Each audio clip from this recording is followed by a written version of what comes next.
Train your mind to accept disappointment. Even when it comes from the people who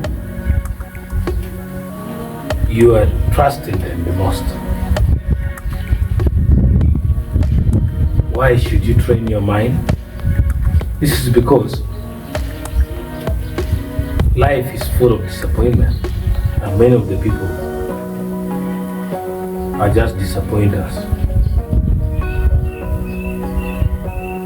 People will keep disappointing you.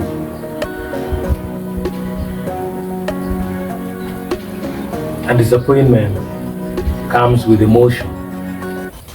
So if you're not a careful person, if you don't train your mind to accept that this person that I trust may end up disappointing you one day, then you will get shocked.